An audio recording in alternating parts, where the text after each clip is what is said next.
Well, I don't work out as hard. One, to avoid injury.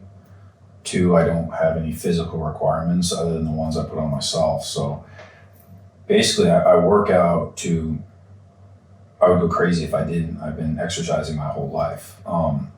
So it's just, it helps for mental health, you know. Mm-hmm. If you're just sitting around in your own head all the time and you don't have any release, then, you know, you could suffer from depression or whatever, anxiety. But I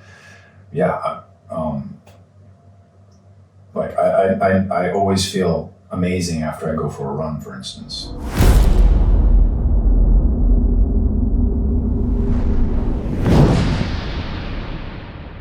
Hello and welcome. Today we have a very special episode where I have my brother with me, Matusz, and Douglas. Douglas is long-year special operator, soldier, Marine, and he has shit ton of experience with fitness, non-fitness, and definitely a lot of skills that are not very common in our world, our civilian world, and that's what we are going to talk about a little bit. And basically the whole episode will be about him, his experience, and his take on all the fuss about how to be ready for life. Right? So can you just start with how you actually got into what was the major part of your professional life? Well, first of all, thanks for having me. Out of high school, I joined the military. I wasn't interested in going to college. I felt like I'd done enough education in high school for then anyway. So I joined the military around 97, and I spent my first 4 years in the regular infantry in the Marine Corps. And then I got out because I wasn't too happy with the regular infantry. And I was only out for a couple months, and I joined back up. I was laying on the couch, just relaxing after work, and I saw on the news 9/11 occurred. So I was like, okay, this is the opportunity for me to go back. So I wasn't really happy with what I was doing. I was working like at a oil changer. People drive like all day long, come in with their scorching hot vehicles, and I'm changing the oil down an oil pit, working for somebody that, you know, I don't respect. So the military didn't seem so bad after working there for a little while. It changed my perspective. So I joined back up and went back into the Marine Corps, kept my rank, and joined the reconnaissance community, and spent the next couple of years in First Force Reconnaissance Company in California, and I spent some time at 3rd Reconnaissance Battalion in Okinawa, and that's where I met my wife. And I came back from Okinawa to California to First Force Recon Company, and it changed to MARSOC, Marine Special Operations Command. And from there, I finished my career the next 14 years in MARSOC, deploying to various places, Afghanistan, Iraq, Philippines. Mm-hmm. When you were joining the Marines for the first time, there were some physical requirements. Yes. Did you have to repeat those when you were coming back? Yes. It's an annual thing. It's a physical fitness test, or PFT. Mm-hmm. So it consists of pull-ups, dead hang pull-ups, a 3-mile run, and sit-ups. So to max out the pull-ups is 20 dead hang pull-ups. 3-mile run, 18 minutes is maximum score, and the sit-ups, I believe, is 100. I can't remember, in 2 minutes. Mm-hmm. Was somebody holding your legs? Yeah, they hold your feet. Mm-hmm. Yeah. So before I joined, they test you like how many pull-ups can you do, how many sit-ups can you do, how fast can you run, and then you continue to train. And in boot camp, you train that a lot. And I remember when I first did pull-ups, I could only do like 14. And that's good for a young guy, I guess. But eventually I got to 20 and I stayed there. So. When you say eventually you got there, was it once you were already enrolled or before you were trying to join, you were doing some training? Once I went through boot camp and my MOS training, which is your military occupational specialty, I believe. Hope I'm not messing that up. But it's just basically what your job is. So once I went through boot camp and that training, and I went to my unit, that's where I achieved 20-day dead hang. So you didn't have to get 20? No. I think enroll. I think you can do like 4 pull-ups and they'll take you. Oh, okay. So, all right. Yeah. So the bar is not that high there. No. When you were going from high school for the like entry tests, or do they just take you, or you need to show some physical skills there as well? It's been a long time. It's been like 23 years since that day, so I don't remember the specifics of what the requirements were physically, but they weren't. You just basically had to have a pulse. So you're not like spending a half a year training to get there. You just came, signed up, and went. Yeah. You just go to a recruiter station. You have to be the proper age, and if you're not, you have to have consent from your parents to join the Marine Corps. But yeah, there's not a big physical requirement. Mm-hmm. Did you do any sport at the high school?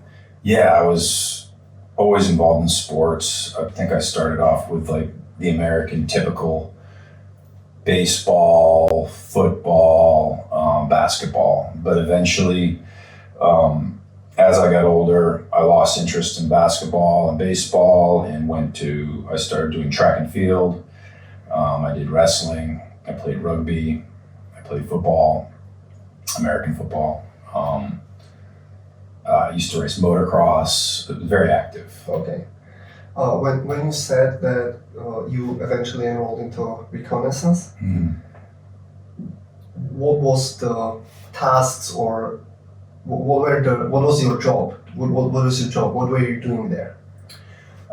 So the meaning is in the name, reconnaissance. It's to reconnoiter, to move forward and gain intel on whatever you might be tasked to gain intel on. It could be a bridge. It could be you could be surveying an airport or a landing field or something like that. So, but it's a very physical job. You're in small teams, moving with a lot of weight on your back. So there's a lot more requirements in the reconnaissance community than there are in just the infantry. Yeah, that was where I was going with it. Yeah. Within that job, the requirements were increased, correct? Correct, yeah. And to even be brought into the reconnaissance community before you even get the reconnaissance MOS, before you go to basic reconnaissance, the basic reconnaissance course, you have to pass it's a 1-day indoctrination program, and it's just an ass kicker, an all-day ass kicker. And if you don't quit and you finish, then you're in, and then eventually you'll go pick up the reconnaissance MOS by going to the school. So you also have I assume you need to understand broad scope of things when you're sent to, as you said, observe a bridge, airport, you need to probably know what you're looking for. Yeah, you have to know how to patrol. You have to be able to land navigation, things like that. So yeah, there's a lot of things that go into it. We get trained extensively on shooting. That's where I really learned how to shoot a rifle and a pistol. Was at the reconnaissance community, because also one of our additional missions is hostage rescue. Now, does the reconnaissance community ever get called to do hostage rescue in real world? No. It's those missions are given to Tier 1 units, Delta or SEAL Team 6. but nevertheless, we were trained to a certain standard, and we knew how to do it. You like when you're naming these elite units from Navy, from Army. How tight is the cooperation with them? At first, there isn't much cooperation with those tier 1 units. I was in MARSOC. MARSOC's considered white soft. It's like entry level soft. You could compare MARSOC to Army, SF, or the regular SEAL teams, some Ranger units. And I'm not diminishing white soft capabilities by any means, but in white soft, our main mission is not hostage rescue. Mm-hmm. And did you ever consider like you want to join the like Synthesis or Delta to be in tier 1, or just because you were in the Marines already, it wasn't even an option for you to go all over? I did. I went and took Delta selection. I didn't pass. It was very difficult. Mm-hmm. You're moving long distances every day with a heavy pack on your back, and it beats you down. Unfortunately, that was one of my lows in my career, not being able to pass that. But things happen for a reason. So. For sure. And can you like did you try once or? Yeah, being a Marine, it's hard to get over there to take that selection. Yeah. So I had one opportunity. I know a handful of guys from the Marines that had 2 opportunities, but those are very rare. Yeah. Speak a little bit louder. Okay. Because of that. My next question: when we coming from a CrossFit background, Mm-hmm. and CrossFit is describing, in theory, of course, it's all merge and overlap, like 10 physical components, like strength, endurance, agility, mobility, etc., flexibility. And always the battle is, of course, between strength and endurance. What do you think for the job you did?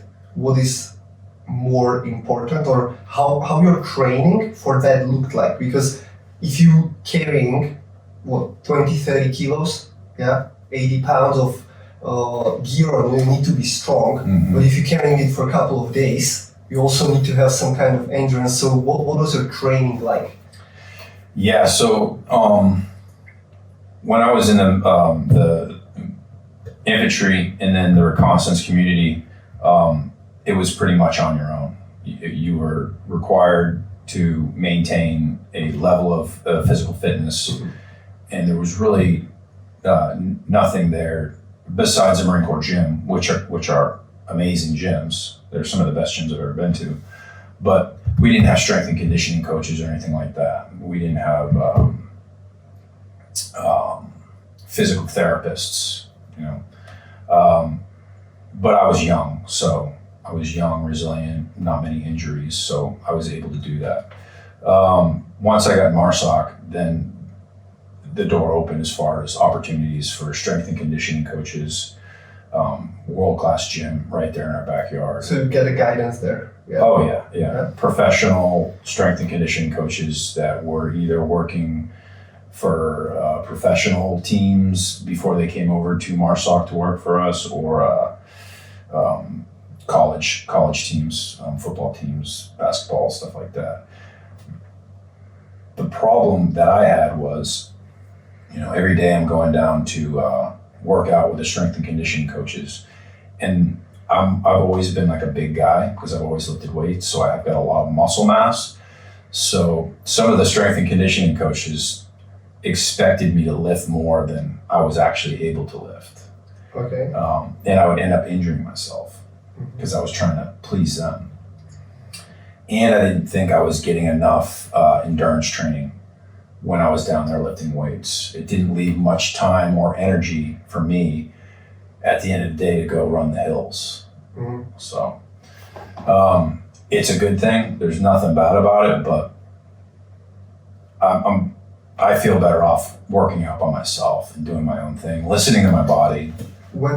That usually comes with a bad experience. Right. When people start to listen to their body, it's usually because they were not doing it before. Right. When you said you had these coaches, like you were obligated to listen to them, or you could go your own way, or they just like put you on the bench and bench this because you look a certain way, or when we went down to the gym, we'd go as a team usually. And you're following the program that they have laid out for you, because they start you off and build you up. That's the idea. Usually they discourage people coming in there and just working out on their own. If you want to do that, you could just walk 100 meters further down the hill and use the Marine Corps gym.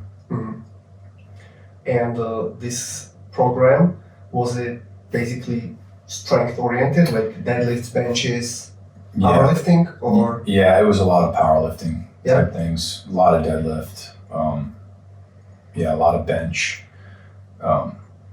And you get strong, but I ended up breaking myself a couple times, and I kind of shied away from it after a while. What kind of injuries you got? Lower back, calf. I've had calf tears, bilateral, I guess you'd say. Both legs, on and off. You tear one, you're overusing the other one, that one heals up, and then the other one will go. I'm not blaming that on our strength and conditioning program. That occurred not while I was training there, but the lower back one was the biggest one. And I remember the moment I injured my back, and it wasn't at strength. We called it Perez. That's the abbreviation for whatever that stood for. I can't remember what Perez stands for, but that was our strength and conditioning gym. When I initially injured my lower back, that was well before I was in MARSOC. So it's been a nagging problem for me throughout. And maybe it's on me for not communicating that with my strength and conditioning coaches. Like, hey, my lower back's my weak point. It's prone to injury.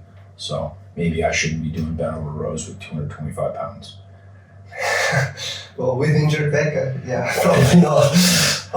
The thing is that once there is just a little niggle, but you need to keep going, even with, you go for a hike, but your kind of hike with full gear, that's not going to rest your lower back. It's probably going to just load it more in a little bit different way, but still it's there, and then it's just... Yeah. And how is it now? It's great. Yeah? No issues. So you fixed it yourself? I fixed it myself. With rest, I don't lift heavy weight anymore. When I show you my garage gym, you'll see I don't have anything that's remarkably heavy. Stretching, stuff like that. Just you said you don't use the barbell anymore, so enough of powerlifting? Yeah, I don't use a barbell. One, because I don't have a barbell and I'm cheap and I'm not gonna spend money to get that and a rack and everything else associated with it. And two, I've just injured myself too much on it. And I'm a big fan of steel maces and kettlebells and bodyweight stuff, resistant bands, stuff like that. I like sandbags. I just don't have one yet. Okay. I can give you a great contact. Perfect.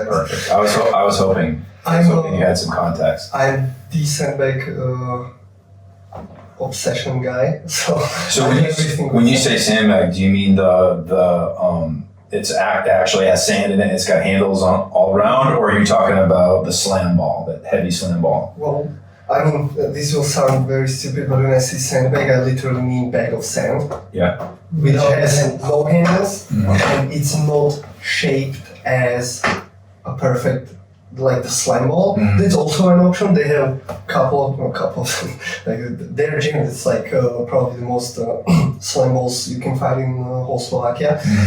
And but what I mean is I use strong fit sandbags, and it's made with that purpose. It's extremely durable because they were testing it for a couple of years. It was just like one fitness guy who is my mentor, and he developed them. He got some companies a task to like come up with the best way. There is a very specific way how to fix the sand in. You use like a metal ring, you put lacrosse ball over it and a zip tie from the outside, so it's not leaking, and it's very thick fabric. It depends how thick you will press it down, if it will be holding much or it's leaking more. But you have different sizes, and you can go from literally 10 pounds up to 300 pounds. Damn. Whatever. You have different sizes, however you pack it, and you can do anything with it. You can do press, you can do tosses, anything you can do with barbell, dumbbells, kettlebells, you can do with the sandbag. There's no handle though. And you can't hold it, which means that push inside, when you need to squeeze it, that's helping you to stabilize the core without you even thinking about it. Right. So doing deadlift with that is very different than doing deadlift with a barbell. Yeah. But first of all, it's leaking. Every rep is different because it's left and right. Body will find its way around it. But as a paradox, what we were talking before we start recording, the even equipment gives you uneven body. The uneven equipment can help you, of course, if you do it smartly, to do it properly. Like just an example, yesterday I did some clean and presses, and after a set of clean and presses, I put it on my right shoulder, walked lunges across the gym, dropped, turned, next round. Yeah. Simple as that. Right. The exercises you do, exercises you know, you just use a sandbag for it. Yeah. Yeah, it's funny that you mentioned sandbag, because that was like one of the major tools that we used when I got into the reconnaissance community and training up for the reconnaissance community. We use a sandbag. It's literally a sandbag designed to put sand in, and then we duct tape it up. Yeah. So it was 40 or 45 pounds, and it would fit in the radio pouch in our backpack, and that's what we'd hike for weight. That's how we train. Ah, okay. So you used it as a load as well. Yeah, and then you can pull it out and do anything you want with it anyway, right? Right. Like throwing, tossing. Yeah. It's like, the transfer to a different exercises is amazing, because if you'll never have a transfer from barbell to sandbag. I've literally seen a guy, Russian guy, I met in Amsterdam on one seminar, and he said that his deadlift was 220 kilos. It's like, okay, he was a big, tall guy, and his back was hurting when he was picking up 30 kilo sandbag, because he was able to pick a lot with the barbell and compensate for it many different ways. Right. But once the weight got real world, He wasn't able to do that. He had to go all the way down to the ground to pick it up. He had to get his fingers underneath it. The grip is not the best, right? Because you need to, and he was literally, or he grabbed 40 kilo bag, we helped him up. He grabbed it, hugged it, and he couldn't go 50 meters with 40 kilos without hurting his back. So what does that say? That says his glutes were so weak. Right. He doesn't have functional strength. Absolutely. Right. He's real strong at picking up, because I would always feel less than like dudes when guys are like deadlifting 400 or 500 pounds, and I'm like struggling with 315. I've never been able to deadlift a lot of weight. But I think I'm strong. I guess I might be wrong. I mean, I can do 20 pull-ups. That's strong, right? Yep. But I can't lift 500 pounds off the ground with a barbell. I would say that above certain weight, and that can be individual for different people, but above certain weight, you're not talking about strong or not strong. You are specifically strong for that lift or for that sport. Yeah, because powerlifters might have awesome bench, might have awesome deadlift, awesome squat, but comparable to that, pull-ups are not great. Yeah, like you might not be able to deadlift 400 pounds. He can maybe deadlift 400 pounds for reps, but you can do 3-4 times more pull-ups. Right. Yeah. So as you're saying, like, what is your goal? If you're a powerlifter and you're getting paid for actually lifting that free lifts. Yeah, very heavy. You're on track. Yeah. Good. Yeah, and back to your original question between strength and endurance. That's been something I've been. It's been a challenge my whole life, right? Because you get strong, you get super strong, your ego takes over, and you're just like, yeah, I'm just gonna keep lifting. I look good, I'm strong. But you can't walk up a flight of stairs without being out of breath, right? And then if you go the opposite direction, you can't pick a buddy up off the ground that's shot because you're not strong enough and you're just running all the time. So that's something I've tried to balance my whole adult life. And to do that, now I work out mostly with kettlebells, steel maces, bodyweight stuff, and I still run. Mm-hmm. I still have good knees, knock on wood. The only problem I have physically is I broke my leg on a parachute landing, and I dislocated my ankle, and it broke my tib fib. So I've still got hardware in there. So that foot is weaker than my other foot, and I've got some arthritis and some pain in the ankle. So my range of motion is reduced. So that affects like squats and stuff like that. And if I'm running more than usual, then my foot will feel weaker and I'll feel more pain in it. But I also know that I can solve that if I wasn't so lazy. I could do the towel toe crunches and all those exercises that strengthen your feet, but I hardly ever do that.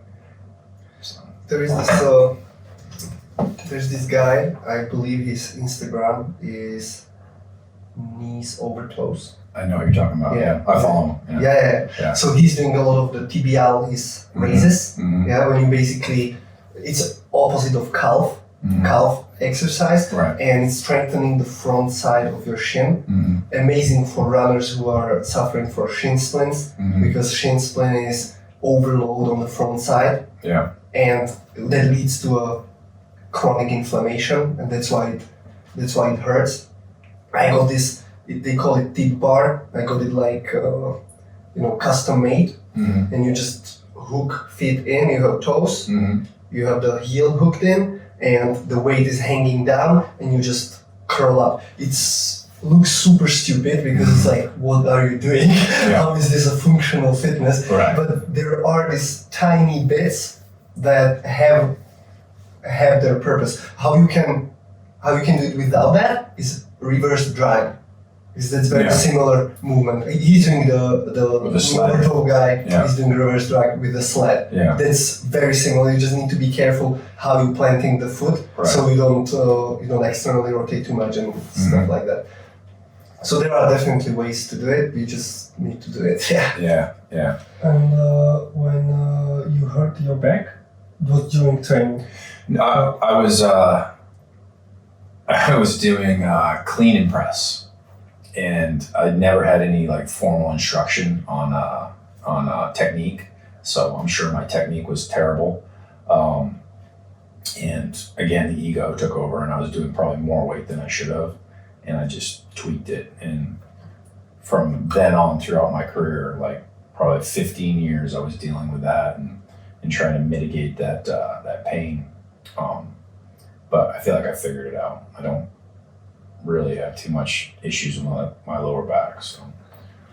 Okay, and when we were talking about the deadlifts you were doing, it was with the regular bar, right?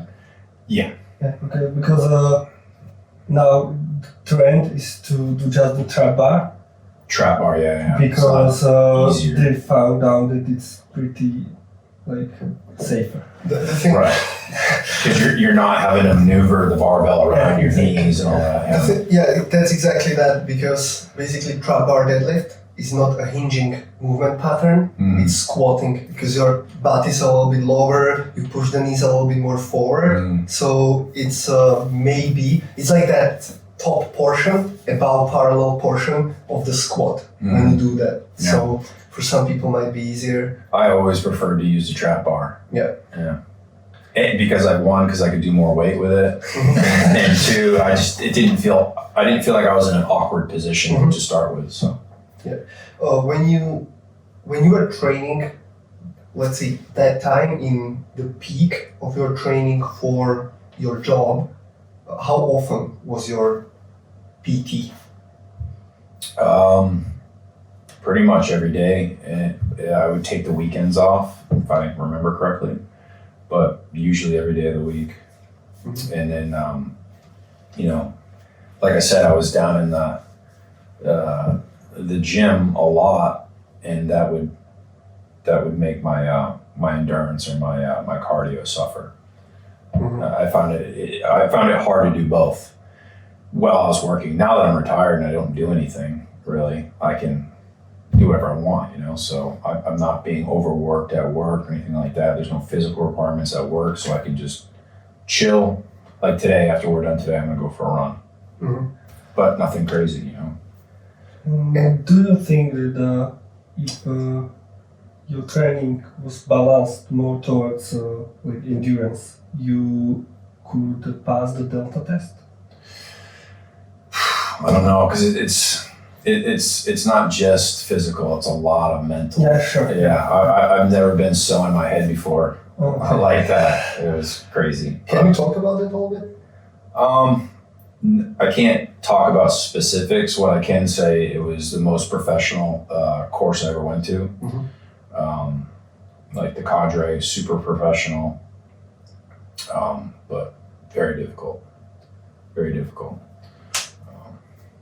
And what you are describing, that was like some entry test that was lasting for a couple of days, weeks, or? It's, if my memory serves me correct, it's either a month or 2 months, but I think it's a month. Oh wow, okay. Yeah, it's a long time. And you're getting evaluation Yeah, all the time. They just load you. Evaluating. Yeah. Mm-hmm.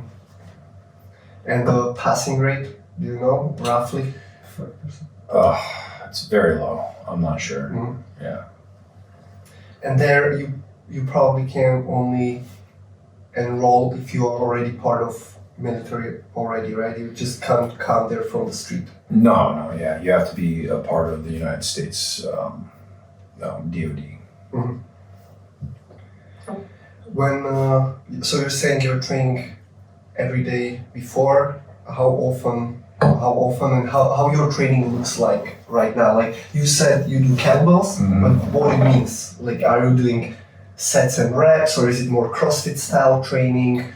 I'm not exactly sure what CrossFit style training is, but That's simple. So to interrupt you, that's you constantly from day to day, you're changing the reps, you're changing the length of the training, you're changing the movements. Basically, variation on everything, on reps, sets, time duration. Okay, movements. So no, I usually do four sets, and then I usually do 3 to 4 workouts. And my reps it's depending. Like if I'm using a kettlebell, my reps are usually no more than 15. Mm-hmm. But when I'm using my steel mace, the reps are up there, way up there, like into the hundreds, because it's a lighter weight. It's more like a flow, Yeah, right? you're You're just moving it You're around. flowing, yeah. So, like for example, yesterday I did 4 sets of kettlebell snatch into a lunge, overhead snatch into a lunge each side. I did 10 reps each side, 4 times through. And then I did burpees, 12 burpees. And then what else did I do? Oh, the steel mace curl, and then 360 with the steel mace, both arms. How did you get into mace training? Because it's kind of specific. Not many people are doing it. It was very trendy, or maybe it is still trendy. It's just not in my focus right now. But I only know ex-military guys doing it now. Really? Yeah. Yeah, I know I was really into Onnit, the company Onnit with their supplements, and that's where my steel maces are from the company Onnit. But I've been messing around with steel maces for 5 years, 6 years now, and I'm the only person. I don't know anybody else that uses a steel mace. Okay, I have one, which my friend left me when he was leaving Dubai. Right. Yeah, he was an ex-military dude, and before COVID started, he was about to leave Dubai anyway. But before the hardest lockdowns, it was going down, and him being very observative and predictive, he just packed and left. And he literally called me he was my friend and client. They called me with his girlfriend, who was also my client, like, can you take care of our stuff in our apartment? Like, there are movers coming in, can you, like, direct them? Like, we are already in, and they were at home. That's a big ask. They're already at home. Oh, that was fine. Like, I came there and they're like, you can keep anything you want. And just like, send us please this table, piano, whatever. And they organized everything. I just made sure that the keys were handed or something like that. Mm-hmm. That was fine. And I got a couple of equipment gear from him. One of them is maze. And I use it mostly almost like, just a stick to tomatoes. Like, not really, it's just there. I'll show you some movements after Yeah, this. for sure, yeah. I think I just, I saw through On It that they were selling them. And then I watched some YouTube videos on it. And later found that it's great for your grip. It's great for your shoulders, stability.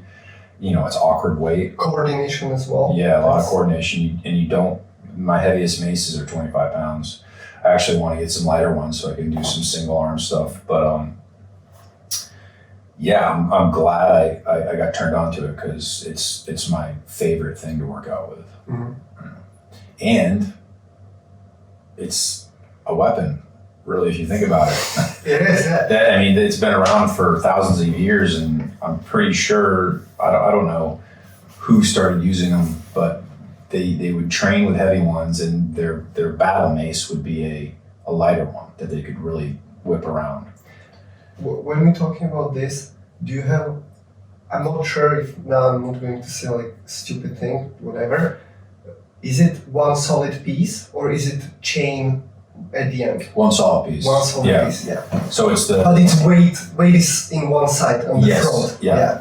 It's called the bell, and then the shaft is the handle that you're manipulating.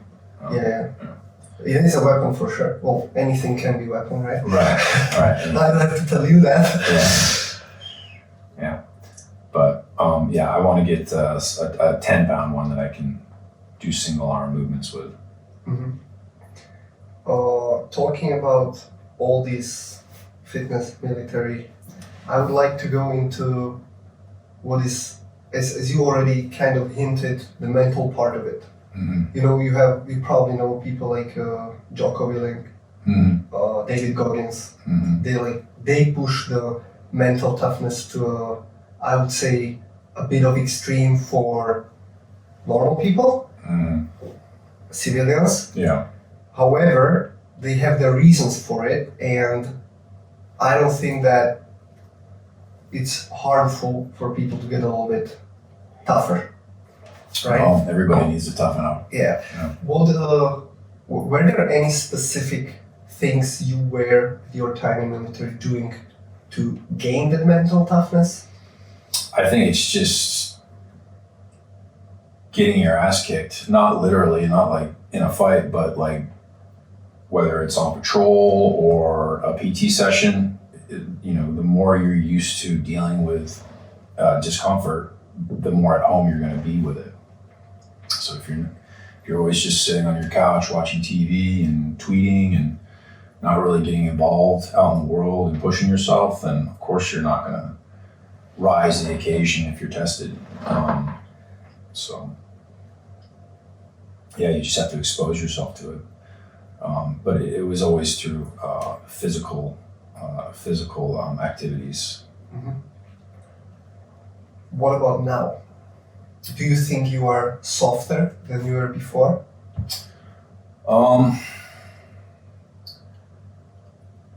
Well, I don't work out as hard.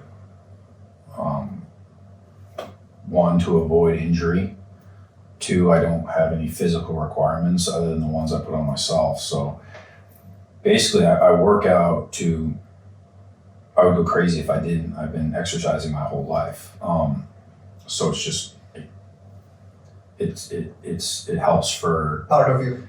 It's part of me, but it also helps with mental health. Mm-hmm. If you're just sitting around in your own head all the time and you don't have any release, then you could suffer from depression or whatever, anxiety. But I always feel amazing after I go for a run, for instance.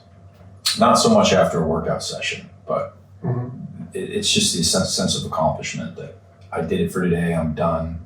I didn't sit on my ass. I got something done. When you say you go for a run, you said you might go this afternoon. Mm-hmm. What the run looks like? Is it certain distance, certain time? No, I don't hold myself to a time standard or anything like that. I go back. I just listen to my body. I am still prone to calf injury, so I don't push myself too hard.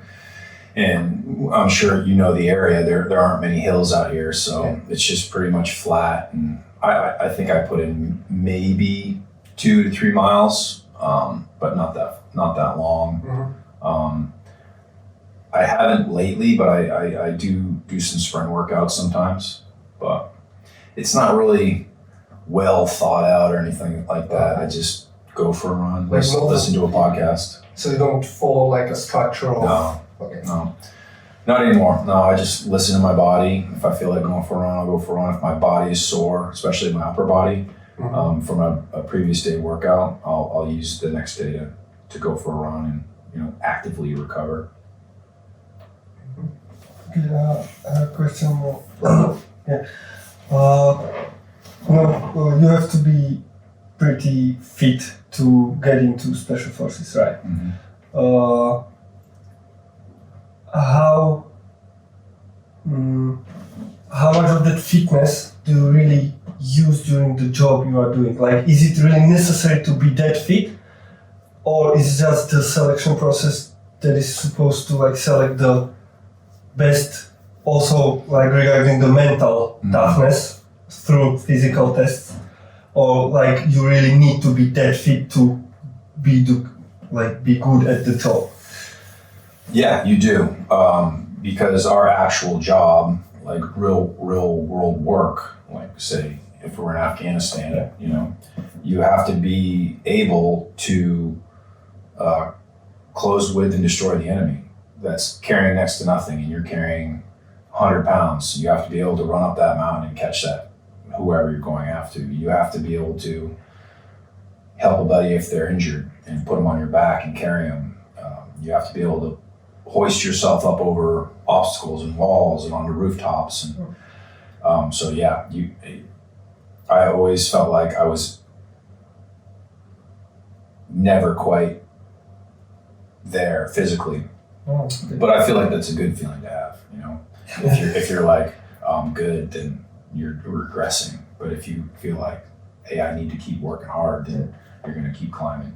Was it because you were holding yourself to such a high standard? Can you say that? Yeah, that and your teammates are also exceptional, right? So you look to the left and to the right of you, and every day you're humbled because you're like, all of them are smarter than me, and they're all just as strong as me. So I need to work harder. Okay. And also, your life depends on it, right? So and not only yours, but also everybody else. Yeah, for sure. Yeah, and I still believe that today. I still believe that I'm maintaining a level of fitness so that I can rise to the occasion if need be, if my whole world falls apart. Like Ukraine. I'm sure there's a lot of Ukrainian people that wish they'd not sat on their asses and been physically fit and prepared for what they're experiencing now. Yeah. So. And what do you think, how much less fit are you now than you were when you were at the top? I'm healthier now than I was when I got out of the Marine Corps. I was beat down. I still have a bulging disc that I failed to mention in my upper back. and that was causing a lot of nerve pain in my right shoulder. But I've gotten smarter, and I've learned how to warm that portion of my back up before I work out, and so I don't have to feel that nerve pain that I went through when that disc was bulging. And did you ever tell yourself, like in action, like during doing your job, like, shit, I wish I did this, like more to prepare for this situation, or like actually you were holding yourself to the standard you didn't have room for this? There was one time we were doing VBSS training. It's visit, board, search, and seizure. So it's taking down a ship on the water. So there's two assault elements usually. It's a HAF and a BAF, a helicopter assault force and a boat assault force. And I was on the boat, and to get onto the ship you have to hook and climb. So you have a caving ladder. It's like a ladder that you can roll up. You guys know what I'm talking about? Yeah, like the rope ladder. Yeah, but it's braided cable, and it's got metal rungs. It looks like a ladder, but it's only that wide. Mm-hmm. So like 10 centimeters lifting. You hook it up to, we were training, so we hooked it up to the highest portion of the ship, and we start climbing up it, and we're all in the boat waiting, bouncing around. One guy has to hold tension on the ladder while everybody else climbs. That one guy was me. So I'm holding tension, and I might have like overexerted myself because it was my turn to climb. And when I got up I was three quarters of the way up, I felt fear like, oh God, I'm gonna lose my grip. And if you lose your grip, there's no safety net or anything. You're falling, you're hitting the boat below you, and you're possibly going into the water with all the weight on, and then you have to deal with fighting for your life and getting everything off you. I didn't fall. I took a pause and collected myself mentally and stopped panicking and continued to climb and finished. But that one moment I felt real fear that I was going to come off that ladder. Mm-hmm. And we just had a guy fall off the ladder and hit the gunnel tube on the side of the boat, and he fractured his hip. So, yeah. Like that happened at that moment? During the workout, maybe a couple days before. Oh. Yeah. Okay. But this was in training? Yeah, training. Yeah. Have you ever been injured in action? No, luckily. Close, I've had a lot of close calls. I mean, I've run over several IEDs with the vehicle I was in. I almost got shot once that I know of. Definitely, a sniper put a round through my Camelback carrier that was on the back of my plate. Oh shit! What's with your vest? No, I was standing like this, and there was a dirt wall here, and the wall blew up next to me. And I'm like, oh, I'm getting shot at. So I moved around behind the wall, and then my interpreter, he's like, "Are you okay?" Because my leg was wet. And I'm like, "Yeah, I'm fine. What are you talking about?" He's like, "Oh, it's your Camelback." He put a hole through my Camelback. And then to the wall. Yeah. Oh. So through and through to the wall. Oh. So if it was just over here a little bit, I wouldn't be sitting here talking to you guys now. So that was pretty close. And how you deal with such a, I mean, at the moment, probably just, instincts kick in and so on, but how you deal with such a event later on? It was in my head up for a couple days after, like, damn, a sniper almost killed me. And in that area, the enemy had some pretty good snipers. They were shooting guys on guard post in the head. So they knew how to aim, and employ their Dragunov. So it was in my head a little bit, but not long. I got over it. Was it like, I have that sometimes on my motorcycle, and also as we were talking the PCA a couple of days with Martin, like accidental discharge on the gun is a wake-up call. Did you have an AD? Sorry? Did you have an accidental discharge? No. Oh, okay. No.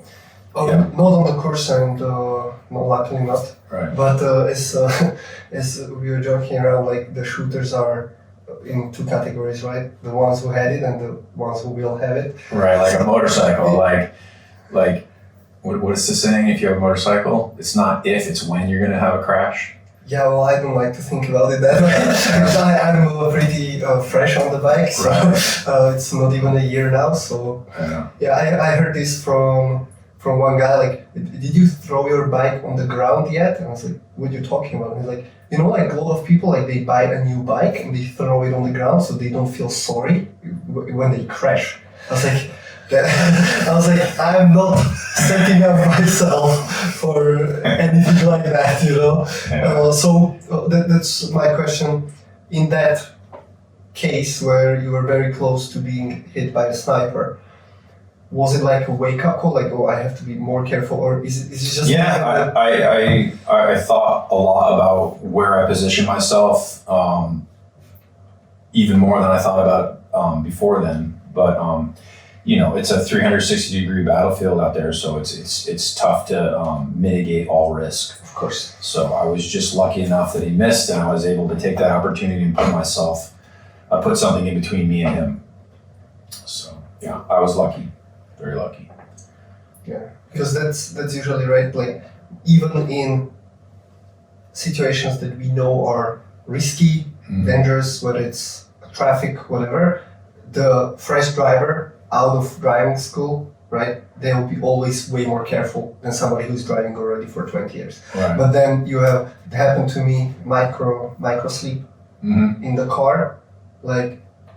You really are aware for a couple of days after that, like, oh shit, how close was that? So I can't even imagine what your eval of that. I was actually I have a story about, you call it micro sleep, I just say nodding off, but I was driving. I had a R6 at the time, a Yamaha R6, like a super bike, and I was driving back and forth to my BRC training, my reconnaissance training, and completely tired all the time. So when I'm driving up from San Diego back up to where I lived in Oceanside, I was nodding off on my motorcycle while I was driving it. On the motorcycle? Splitting lanes too. So it's bumper traffic in California. It's illegal for you to split lanes, driving between the stop cars. And I was nodding off while I was splitting lanes. So basically, car on the left, car on the right, on the highway, and you were falling asleep on your motorbike. Yeah. Oh shit. Yeah. I tried like screaming at myself in my helmet to wake me up, but I was still nodding off. I was so tired. I should have pulled over, and not continued, but who does that, right? Stubborn. I was stubborn, so I kept going and I made it. But that was scary. Was it once? Or it only happened once. Okay, I probably know what the answer is gonna be, but I'm going to ask anyway. All right. You are pretty good at handling guns, right?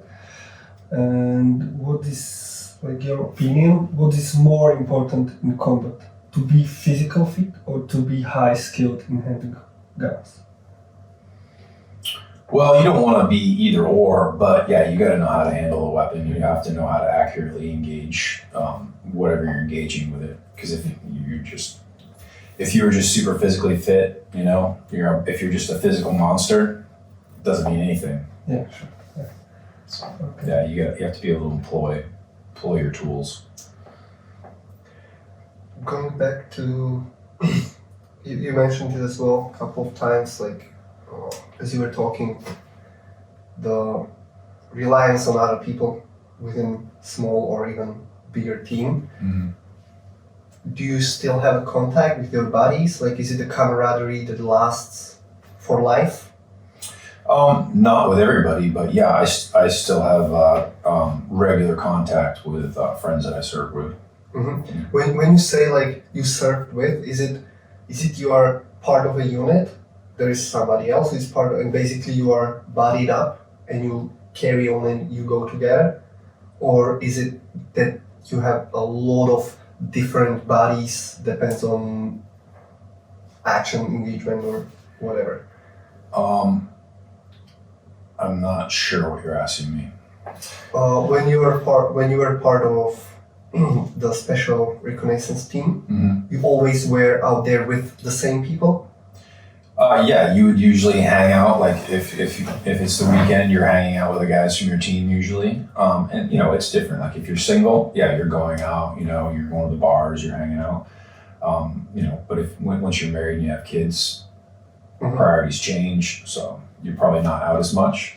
But generally, yeah, I would hang out with the guys that were in my team. But then the older you get, you know, in the team, the more rank you pick up, you're the senior guy, you're probably not out partying with the younger guys, right? It could create a conflict of interest. Plus, usually if you're older, you have a family. You know, like I said, your priorities change. But yeah, usually you don't really know somebody until you've been out drinking with them a couple times, and then you kind of know who they are.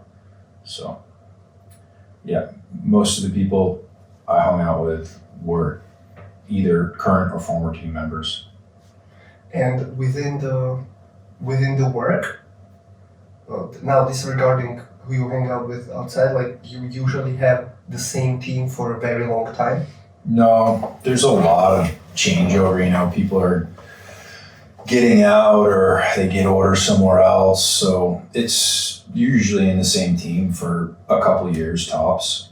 Okay, but it's years. It's not like every 3 months you have to get used to a new team. No. Okay. Yeah, you usually got a couple of years with your team. I'm just asking because I can imagine that you probably can learn how to trust and sync with people when you spend more time with them than if it's just like occasionally putting the different teams together. Yeah. And trust is like a given. Like, okay, yeah, I trust you. You're in my team. But it's just learning how to work with them. You know, everybody's personality is different. So as a leader in a team, you can't treat everybody the same. You can't have a cookie cutter approach to your leadership. You have to, or at least I think that you have to change your leadership depending on who you're dealing with. Cool. Matusz, you wanted to ask about PEDs? Yeah, you know, the standards for physical fitness are like really high. And is it usual to use PEDs just to be able to keep up the pace? Yes. I don't know if it's standard to use them to be competitive, but that might be somebody's motivation, or somebody just might want to, you know, reap the benefits of using them. Yeah. So I know people that have used them. You know, it's you're not supposed to use it while you're in the military, and then there's this whole, like in America, it's bizarre. There's male rejuvenation clinics all over the United States, and all you have to do is get a hold of this clinic. Be like, hey, my libido's low, or I want to be stronger, and they're like, okay, here's the blood work you need to get done. Go get the blood work done. Send it to us. They're testing your testosterone levels and everything like that. And then from there, they'll prescribe you what they think you need. It's just a legal way to deal top level steroids. Yeah. You know? So It was similar in UFC, right? When they allowed it for TRT, testosterone replacement therapy. Yeah. They said if you have testosterone below this level, you're eligible to do it. Right. And then 70% of them claimed Yeah. they need it, you know? Well, it's all about making money. So those clinics or that doctor, they're going to find a reason for you to take it, even if you don't need it. So. And when the demands on body are so high, do you know what is the average duration of the service in this? Like, how long can the body take it? I did 20 years in the military. You know, but some guys do longer than that. Some guys do 25 years. I don't know the average, but yeah, it takes a toll on your body for sure. And in some units, it's usually that, I don't know this for a fact, but it's rumor mill. Some units, they'll actually test your testosterone levels, and if they're low, you can get prescribed through the military doctor, TRT. But it's not so common. It's kind of rare, but it does happen. So you knew people who were Yes. yeah? Oh yeah. Would you take that into consideration, let's say as a team leader or a body, that you need to be extra careful because it might impair their, let's say, level of aggressivity or even ability to recognize decision making process, because it is making people definitely, that's not a secret, it's making people more snappy, more prone to take risks, and all that. Yeah, it fucks with your head. It's not just, you're not just getting bigger and stronger, you're also more volatile mentally. But that's usually if somebody's abusing it, right? If they're doing it through a doctor, they're probably not exhibiting those types of symptoms as much. I don't know many people who were taking it, and definitely not in an environment where every decision is very critical. Mm-hmm. So that's why I'm asking, like, you probably don't want to have people who are, because of drugs, more prone to take risks, right? Right. But I mean, in the special operations community, most of the guys are prone to take risks, even if they're not doing heads. Okay. They like to get on a street bike and rip down the highway at 150 miles per hour, and because you come from combat where everything's a risk, high adrenaline dumps. You're gonna want to find that when you come back to the States. So, my biggest concern if a teammate was taking PEDs, performance enhancing drugs, my biggest concern would be, is this guy getting so big that nobody in the team can carry him if he gets shot? Okay. Is he a burden? Right. Is he more of a liability because of his size, or and of course, if somebody's just out of control and aggressive and just acting unruly, then you're just going to have to discipline, with the proper channels that you have in the military to do that. But I've never really seen anybody lose their mind or anything like that. It's just, my concern is this guy's like 260 pounds soaking wet. So is anybody going to be able to carry this guy if he gets shot? Do you think you would be healthier if you have chosen different career? Different carrier? Career. Plate carrier? No, Career. Career. Okay, I'm sorry. It's tough to say. I mean, I think I would probably maintain a level of fitness even if I wasn't in the military. I'd probably have less bumps and bruises, but who knows? Maybe if I didn't do the military, I might have got into like MMA. Totally fucked up. So who knows? So you were that kind of let's say extreme experience chaser. Yeah. Is it like in your personality?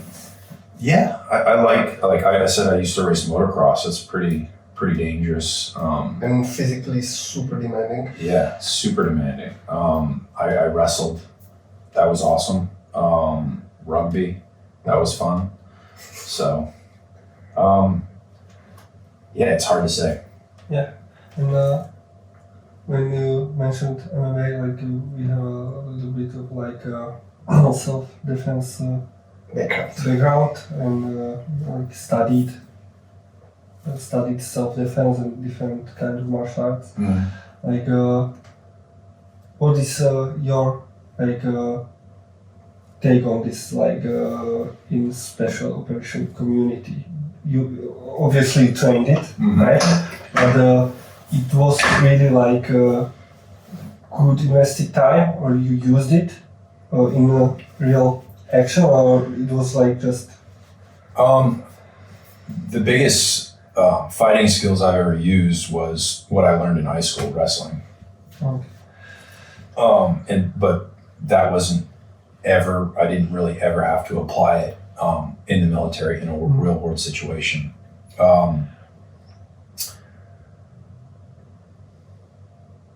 Like I said, strength and endurance, you only have so much time in the day to achieve that. And then you add in, a martial arts, and that's even more time taken up. Usually when I see guys in the military that lean more towards martial arts, it's something that they've done their whole life. They did it while they were a kid, and they just continue to do it. I would say most even guys in special ops aren't martial artists. You primarily deal with a physical threat with your rifle or your pistol. Yeah, sure. So if you're going hand to hand, you might have screwed up. If you're using a knife, you probably screwed up. There's a MCMAP Marine Corps martial arts program. That's something you learn in boot camp, and it's stomping on heads and throwing people to the ground and just finishing things quickly. And it's good and it's effective. And then I went through. I can't remember what the course was, but either way, it's a combatives course in the Marine Corps, and the saying is, "One mind, any weapon." So that's pretty cool. Like you can use anything as a weapon. That's what they teach you. So there's some pretty good stuff that they teach you in the military, but with any kind of martial arts, you have to really invest in it and continue to train like anything in life, right? And I didn't really go down that road. Some of the competitive martial arts are not definitely like the most efficient way to protect yourself, because it has way too limitations, rules, and so on, right? So even very popular, right, BJJ, Brazilian Jiu-Jitsu, it's great, and you can definitely choke somebody, but if you follow the rules, or if you're like on that competitive side, when you're not really thinking about adaptation to a real life situation, it can be in a certain way counterproductive. Right. Like you're not going to jump a guard or like legs around waist to a person just because you want to get a better grip on them. Right. Because then you end up on the back and so on. So probably the application you are going through is really, as you said, just one and done. Yeah, come, finish off, move on. Yeah. I mean, BJJ is great, right? And most people that are trained in it will win a fight against somebody, but you don't want to do BJJ against somebody that's got a knife. Yeah. Like you pull guard and they're stabbing you in your side. That doesn't work out very well. Or if there's multiple people, you don't want to be on the ground with one person. Yeah. It might happen, you can't control that all the time, but so I don't know. Like I said, I'm not a martial artist, but I've been trained in a lot of different martial arts, but I'm not proficient in any of them. When it comes down to it, I'm usually just, if I'm in a fight, I'm trying to get someone's back so I can pick them up and throw them on their head and go from there. Yeah, see what situation brings. Yeah. With that. I wanted to ask or kind of note that you said that people who are even leaving out military or even while they are there, they are looking for that thrill. Mm-hmm. Yeah, they are looking for that extreme experience, and I've seen it on a couple of other people, a couple of other friends and guys I know from, especially people who actually experienced combat. I don't mean people who are based in safe base somewhere in Slovakia and are just for last 30 years are waiting for something to happen. Right. Yeah. Still doing their job, of course, but people who actually experience the combat are always seeking extremes after. There are people who do skydiving, there are people who just have to have that thrill being on the edge or doing the extreme endurance stuff, because even they hated it when they were doing it in like long marches with a full gear, and now they hated it every second of it when they were doing it, and now they go for a 100-mile race on the mountains. Do you have something like that? No, not really. I don't like. I used to be a free fall qualified skydiving in the military. I was a combatant diver,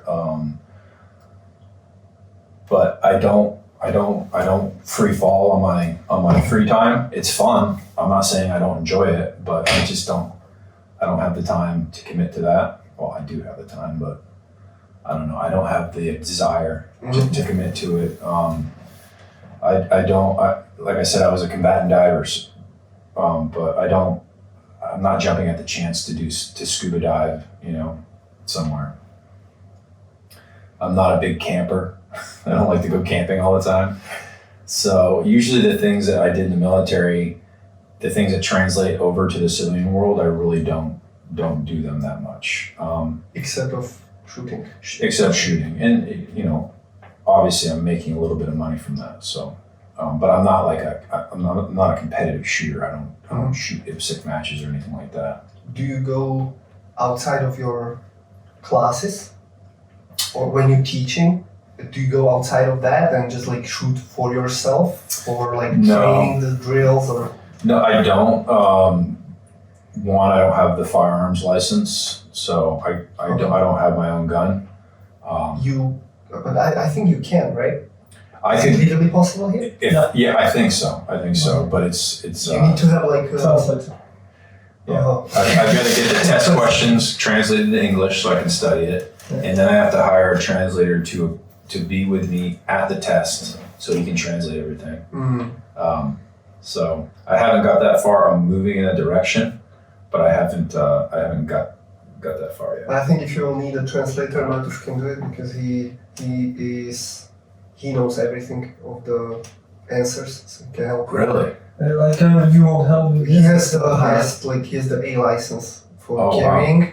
So if you need help, I believe he can help you for sure. So part of the test, don't you stand in front, like a board, stand in front of police officers, and they ask you questions and you have to answer them? There is a attorney, then a doctor, and 2 police officers, I believe. That's like a standard committee, and you fill out the question and you answer. But you have 30 minutes to write your answers. 30 minutes? Because the answers are long, right? Yeah. The question. It's 13 sub questions. Yeah, right. Yeah, I translated some of it just on my phone. I'm just like, that's one question? Yeah. Jesus. This is not like US, you come and multiple choice and you can exchange for, basically you just show them ID and you can buy a gun, right? Right. Yeah, so here you need to have, and there is so many categories of, you can have it for a home protection, but then you can't carry it on you. Right. Then you can have the one where you carry it. Then you have different one for sport shooting, different one for collectors. Collectors category. Yeah. So, and you can apply to all of them, but if you apply for having it on you, they're probably going to be a little bit more strict about how you answer the questions. Right. And if you miss any of the when they ask you a question and you answer, if you miss even one of the things, is it? No, it's not really regulated. Right. It's just on their opinion, on their judgment. Right. It doesn't you don't have to get everything right. And you can pass. Right. It's not that strict. Yeah. Also, it depends on the police station you are thinking at. Right. It's different in every town, so Yeah. So I've got some more studying to do before I actually stand in front of it. And don't you miss it? You can't carry a gun for concealed or something. I don't really miss that. Because I did have my concealed carry permit in the United States. I found myself being more paranoid when I was carrying my gun when I wasn't. I want it so that I can train somebody. I don't need to be associated with one company or another company. I want to be able to have that license so that I can stand on the range legally with a student and train them, and have my own gun too. You know. Yeah. Well, I mean, the process. I did it basically not even being in Slovakia full time. Mm-hmm. You know, I came here in summer, applied.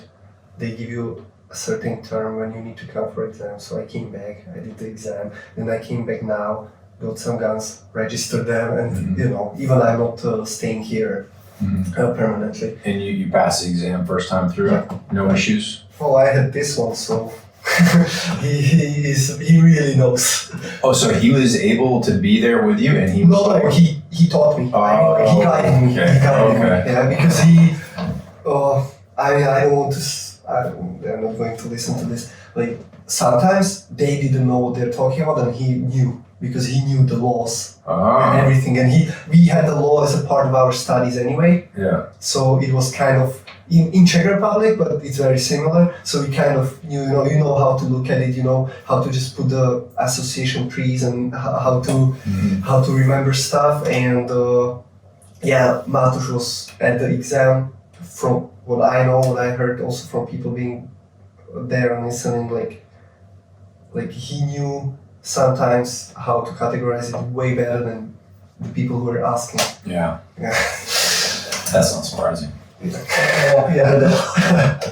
Yeah. I want to ask.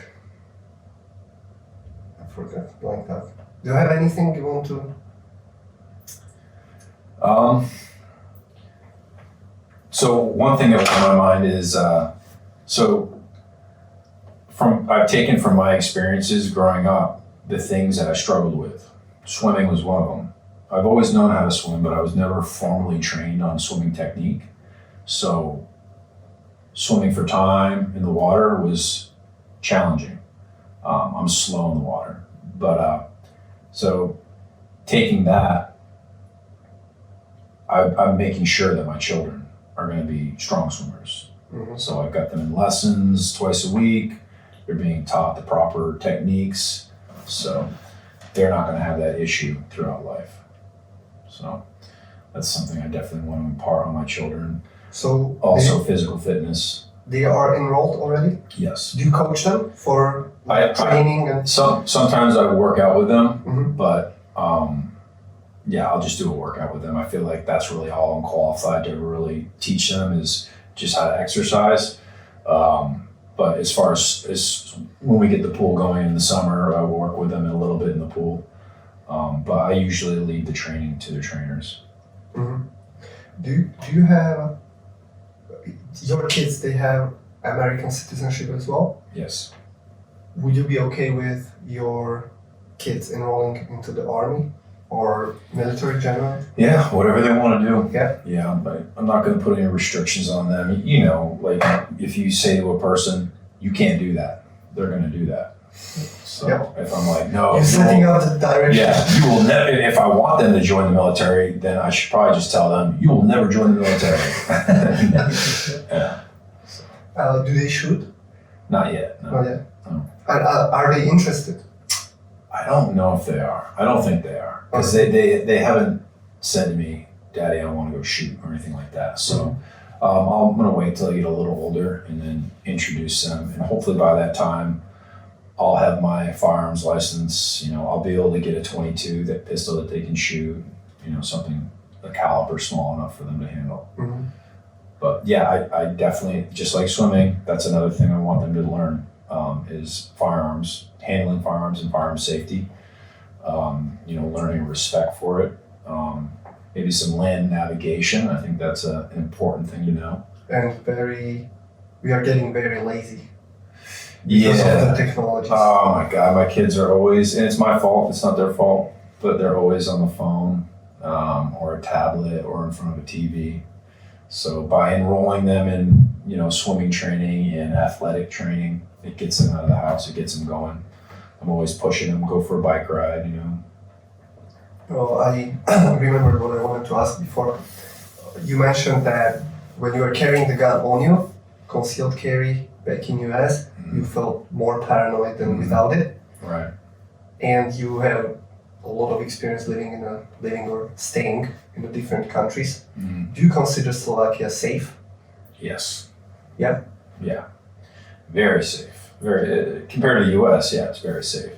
But again, the US is huge. You know? So you've got portions of the US that are more dangerous than Afghanistan. And then you've got portions of the US that are, the safest place in the world. So Because like me being in UAE, it's a different world. Like I can leave my phone, wallet, and car keys on a towel on the beach, and you'll be there in 8 hours, 9 hours, because the payback for crime is something you don't want to experience on any cost. Like you're not taking chances. Of course, there are people who try, and there are people who now they're smuggling drugs into the UAE in fish. Some fishermen boat, or there are cases, but like it's very heavily reported, and also with an exemplary punishments. yeah. So it's a Sharia law, pretty much. Like it's very modernized, so death penalties and so on for very limited, but it happens. But you don't want to mess with it, especially when you're a foreigner there, because your family might not hear about you anymore, because you go somewhere to the prison, and by the time they even get you out with an embassy and everything, of course depends where you're from. They have diplomatic relationship, and you might even somehow disappear. But the safety level on a daily basis, that's insane. How long did it take you to realize that and to trust leaving your cell phone, wallet, and keys on the beach? It's not like I do it, but you could do it. I know I could. Right. I don't want to get into that habit. Like, for example, now, like, we don't lock our front door, and we have a handle from outside. Here? No, not here. In Dubai. Okay. I don't lock the front door. I also have a home as a gym, so people coming in and out, But I have friends, like, we meet, we have a game night, let's say, and they will say 6 p.m. because 6 p.m. Dubai time is not 6 p.m. I'll be there 5:55 because that's me.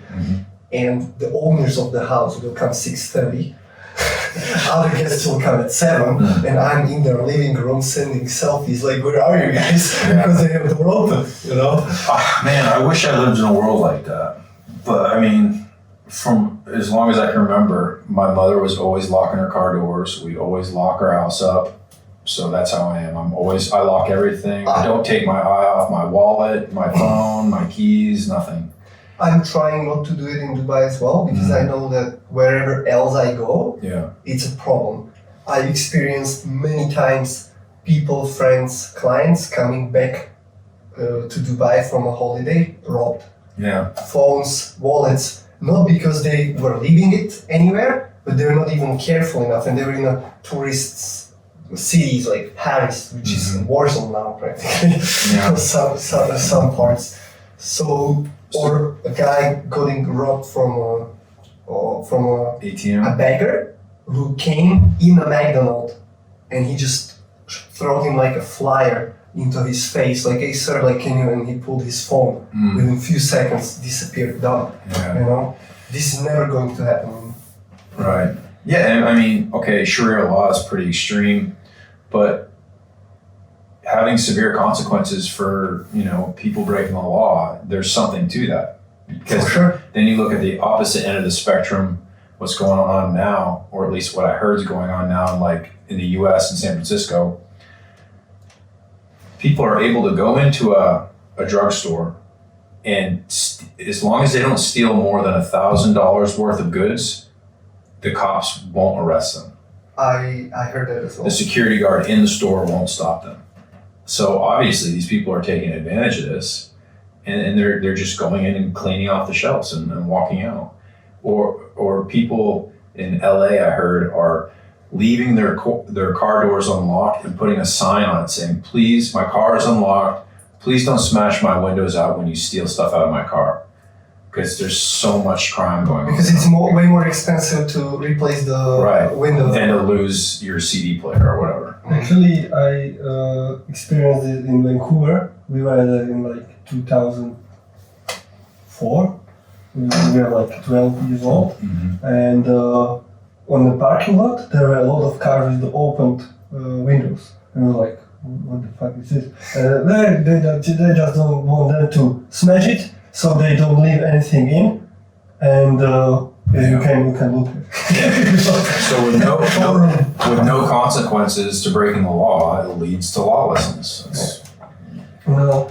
And also, sorry, just to finish to this one, the other part in UAE is that the locals, in the meaning of people who are actually Emiratis passports, which is super hard to get after, I don't know, like 30, 40 years, also need to pass the exam in Arabic and so much stuff.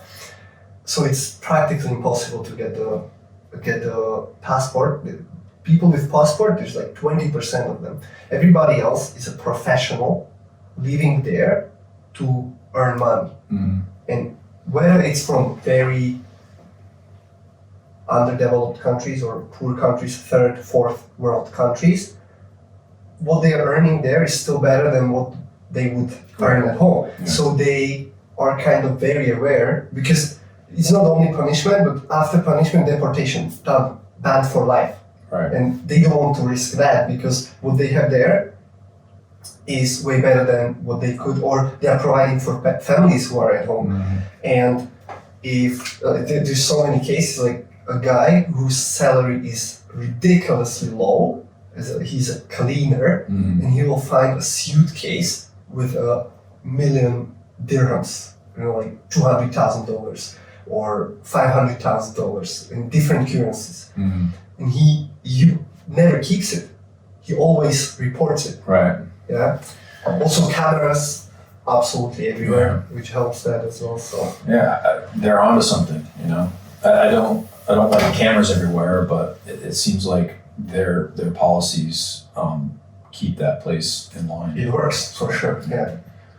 Yeah, I wanted to ask, like, is a part of the special ops training also like studying the habits or different cultures, just to be aware with communicating with the locals or something like that? Yeah, so part of our pipeline training in MARSOC is language. So I missed out on that pipeline because I was there from the beginning, and it came later. Yeah. But usually when guys are going through the MARSOC training to become a critical skills operator, they part of it is language. So they'll learn Tagalog if they're going to a unit that goes to the Philippines, or they'll learn Pashtun if they're going to Afghanistan. But everybody gets like cultural sensitivity training before we go to a certain place. For example, you learn not to show the soles of your feet to people in Afghanistan because it's like an insult. You don't wave somebody towards you like this. You do this. This means come here in certain Arab places. So you don't create a problem just because of not knowing the environment. Right. Just from ignorance. So we try to mitigate that a little bit, but nobody really takes that training very serious. They do take the language training serious because that's how they're going to communicate with our partner nation or the people in the area. That's like kind of specialization. Not everybody is going through it, correct? Everybody in MARSOC goes through it. Oh, okay. Everybody gets a language. So you got a language training? Sorry, you said it came after. Yeah. Okay. It came while I was a fairly senior member in the community. So for me to learn a language, it really wasn't in the cards for me. So, but yeah, it's knowing the language, or having somebody in your team that knows the language is a game changer. But we also have interpreters too. Like locals. Yeah. Usually we don't use locals. Usually it's somebody that's living in the U.S. but it's from the area and they've been vetted by the U.S. government. Mm-hmm. So that's a real asset then, right? Oh, because it's huge. a person you can trust. Yep. Some more than others, but you need somebody that speaks the local dialect that can interpret, and so you can communicate. You'd be lost without it. So.